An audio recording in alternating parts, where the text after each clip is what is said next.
అదే RTV app వార్తల్ని క్షణాల్లో చదివే అవకాశం ఉంటుంది. ఒక న్యూస్ పేపర్, ఒక టెలివిజన్ ఛానల్ మీ చేతుల్లో ఎప్పుడూ ఉంటాయి. హైదరాబాద్ కలెక్టర్ కొద్దిగా వస్తాను. ఈ టవర్ ప్రైవేట్ అది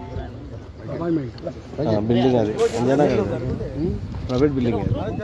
స్కూల్ ఏదో స్కూల్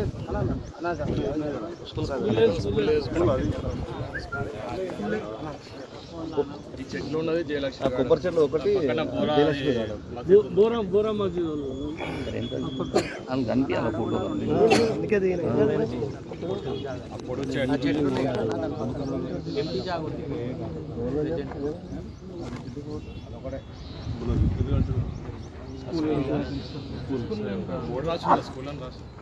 దోమలు పోయినట్టే కదా, దోమలు ఏం లేవు, చాలా ఉన్నాయన్న దోమలు. బతుకమ్మ పుట్టాలి ఇది ఒకటే దోమదే.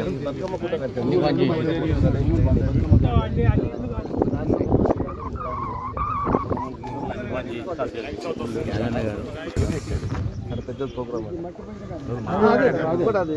ఇది మట్టి వెనుకది ముంగట ఉంది బతుకమ్మ లోపలికి తీసుకొని అదే అనుకున్నాం. మధ్యలో ఇంకా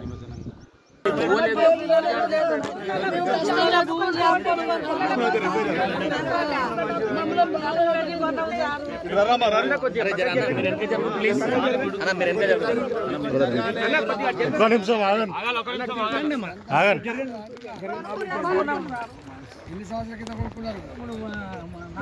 40 ఏళ్ళు అవుతుంది. ఎందుకు ఏడుస్తున్నారు మరి? మా ఇంట్లో వచ్చి తిండి లేదు, నిద్ర లేదు, అసలు ఎట్లా చిన్న చిన్న పిల్లలు కష్టం చేసుకొని కప్పులు చేసుకొని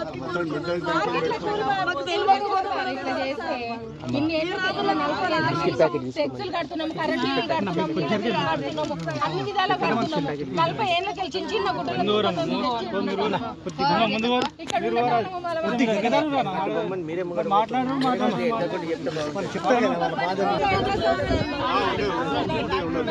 వీడికెళ్ళి పోతే బాధ అయింది. మనం కొనుక్కున్నాం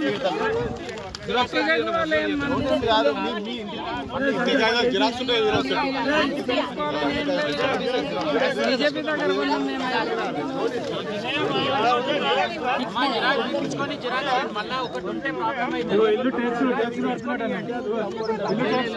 అందరేమో మీరు వస్తారని నాకేం తెలుసు.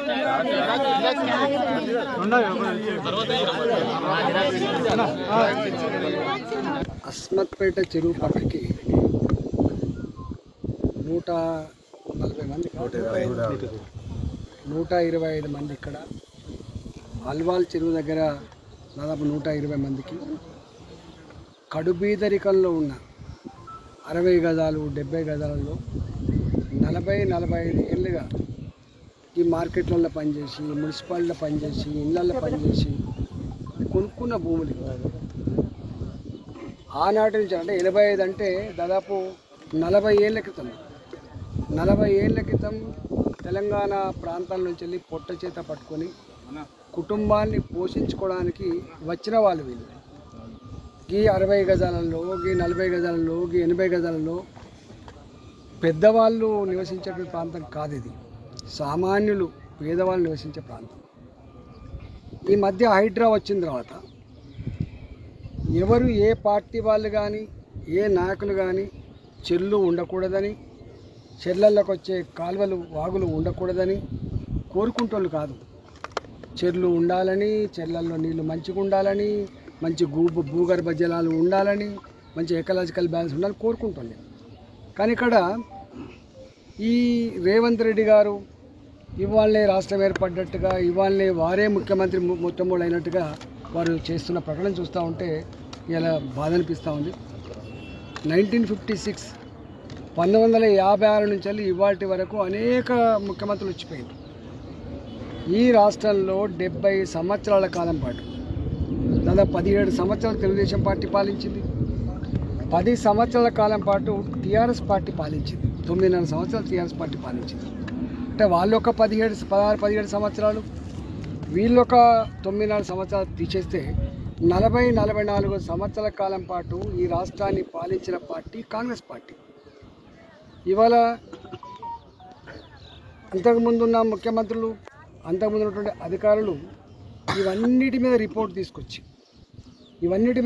తీసుకొచ్చి పేదల ఇండ్లకు విఘాతం కలగని పద్ధతులలో చెరువులకు కట్టలు పోసి చెరువులకు సంబంధించినటువంటి నీళ్ళన్నీ కూడా బయటికి వెళ్ళిపోయే మార్గాలు వెతికిన తర్వాత ఇవాళ వచ్చి ఏదో ఇన్కన్వెన్షన్ కూలగొడుతున్నా అని చెప్పి సోషల్ మీడియాలో పెట్టించుకొని పేరు తెచ్చుకొని ప్రయత్నం చేస్తున్నారు. కానీ చాలామంది తెలియని అంశం ఏంటంటే కొట్టేదో ఒకటో రెండో పెద్దోళ్ళే కానీ నోటీసులు ఇచ్చి 100 మందికి నోటీసులు ఇచ్చింది మాత్రం పేదవాళ్ళకు. ఈ నోటీసులు వచ్చిన తర్వాత పేదవాళ్లకు కంటి మీద కులుకు లేదు.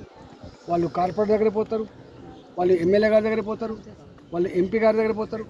ఇక్కడ పంచాయతీ పార్టీల పంచాయతీ కాదు, ఇక్కడ పంచాయతీ పేదోళ్లకు సంబంధించిన ఇండ్ల పంచాయతీ.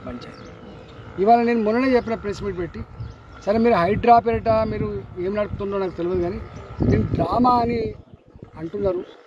గతంలో కూడా వేరే ప్రభుత్వాలు వచ్చినప్పుడు కూడా గిట్నే డ్రామా చేసిండ్రు, మళ్ళీ వాళ్ళు దాని వెనుక ఏం జరిగిందో మాకు తెలుసు.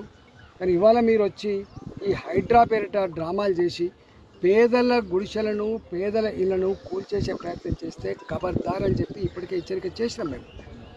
ఇవాళ ఇంత జరిగినప్పటికి కూడా స్వయంగా ముఖ్యమంత్రి గారు మాట్లాడతారు, స్వయంగా హైడ్రా చైర్మన్ గారు, ఒక ఎండి గారు మాట్లాడతారు, మేము పేదల ఇళ్లకు పోతలేము, పేదల జోలికి పోతలేము, పేదలకు సంబంధించిన ఒక గుడిసె కూడా పీకేస్తలేమని చెప్తారు.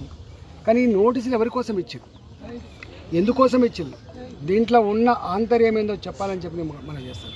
ఇంకొంతమంది చూస్తున్న ఈ మధ్యకాలంలో వాళ్ళే ధర్మాన్ని మూస్తున్నట్టుగా, వాళ్ళే ధర్మానికి ప్రతీకలైనట్టుగా ఒక ఆయన మా ప్రొఫెసర్ నాగేశ్వరరావు గారు ఉన్నారు. నాగేశ్వరరావు గారు అయితే మొత్తం రేవంత్ రెడ్డి గారు ఇప్పుడే ఒక గొప్ప ప్రగతి కాముకుడు, చాలా గొప్ప మేధావి, గొప్ప సంఘ సంస్కర్త, ఆయన మాత్రమే ఈ రాష్ట్రాన్ని రక్షించగలరని చెప్పి భుజాల మీద తీసుకుంటే మాకేం బాధ లేదు.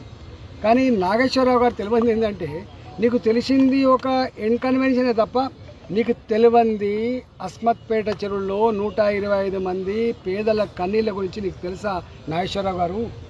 అలవాల్ చెరువులో జీతాలు చేసి, నౌకర్లు చేసి నెలకు 5,000 10,000 బ్యాంకులకు ఈఎంఐ కట్టుకున్నటువంటి ఇళ్లకు ఉన్న గోస గురించి నీకు తెలుసా నాగేశ్వరరావు గారు? ఇవాళ సూడో మేధావులు, కొంతమంది సోషల్ మీడియాలో ఆ ట్రెండింగ్ కోసం ఆశపడే వాళ్ళు, అప్పటికప్పుడు ఏదో పెద్ద హీరోలు అని చెప్పి పేరు తెచ్చుకునే వాళ్లకు ఈ పేదల గురించి తెలియదు.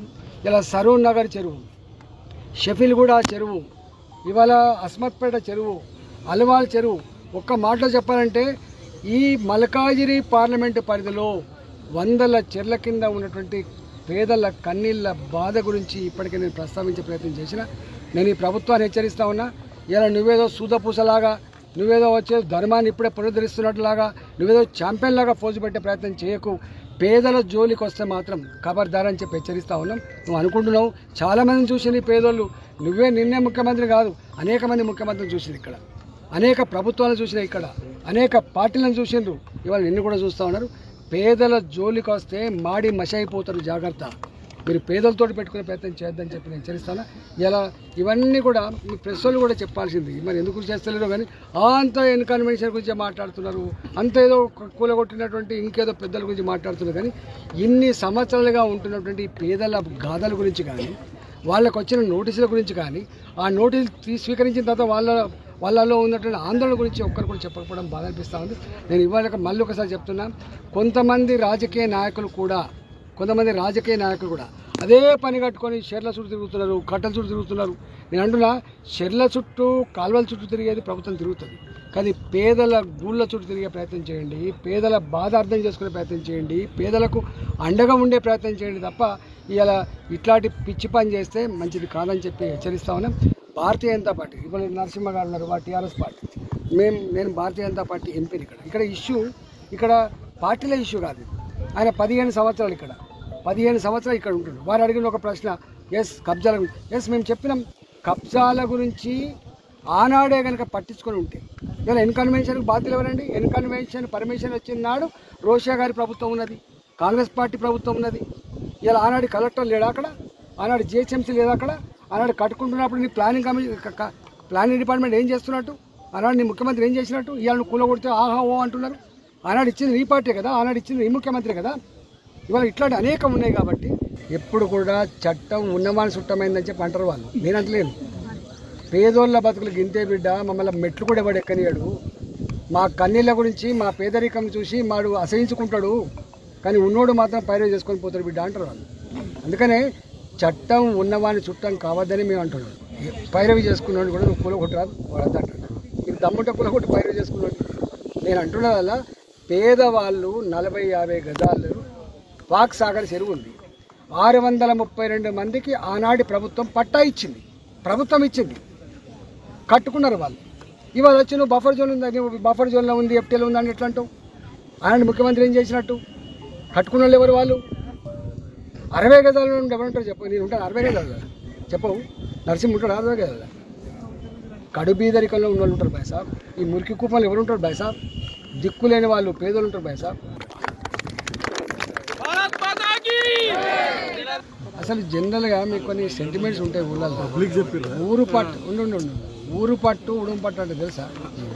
ఊరు పట్టు ఉడుకు పట్టు. ఇప్పుడు ఇక్కడ ఎన్నో ఉన్నారు చూసినా, వాళ్ళు ఏ కులమో తెలియదు, వాళ్ళు ఏ జిల్లా నుంచి వచ్చినో తెలియదు, వాళ్ళంతా కలిసిమెలిసి ఒక కుటుంబంలాగా జీవిస్తారు.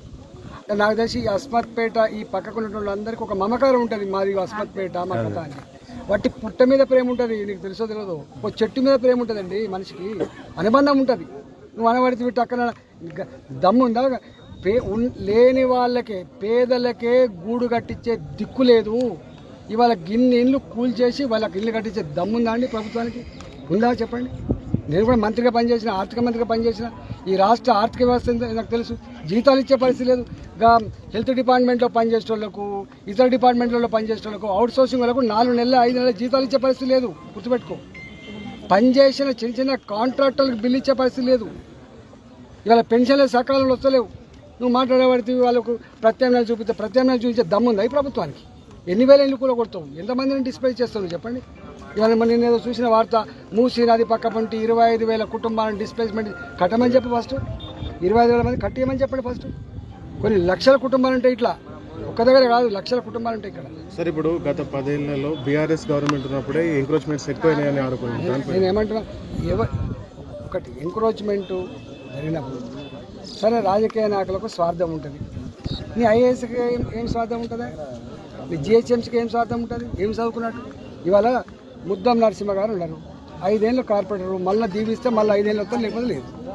ఈటల అందరూ ఎంపీ 5 ఏళ్ళ కోసం వచ్చిండు, మళ్ళీ ఆశీర్వదిస్తూ వస్తారు, లేవు. ఇలా కలెక్టర్ అనేవాడు ఒక ప్రభుత్వ అధికారి 30 నుంచి 35 ఏళ్ళు ఉంటాడు. 30 నుంచి 35 ఏళ్ళు ఉంటాడు. ఏం చేసినట్టు? నీ సిస్టమ్ ఏం చేసింది? నీ చట్టం ఏం చేసింది? ఎక్కడ పోయింది నీ సిస్టమ్? ఎవరిచ్చింది దీని పర్మిషన్లు? ఎవరిచ్చింది దీని నల్ల కనెక్షన్లు? ఎవరిచ్చింది దీని కరెంటు కనెక్షన్లు? చెప్పండి. ఏ పైసలతో వేసింది సిమెంట్ రోడ్ ఇక్కడ? ఏ డబ్బుతో వేసింది ఇక్కడ డ్రైనేజ్ పైపులు అని చెప్పండి. మాట్లాడి సరిపోయిందా? సిస్టమ్ ఉంటుంది కదా. ఎవరు ఉన్నా లేకపోయినా సిస్టమ్ ఒకటి ఉంటుంది, చట్టం ఒకటి ఉంటుంది. ఆ జ్ఞానం ఉండాలి వీళ్ళకు. ఆ జ్ఞానం లేదు వీళ్ళకి.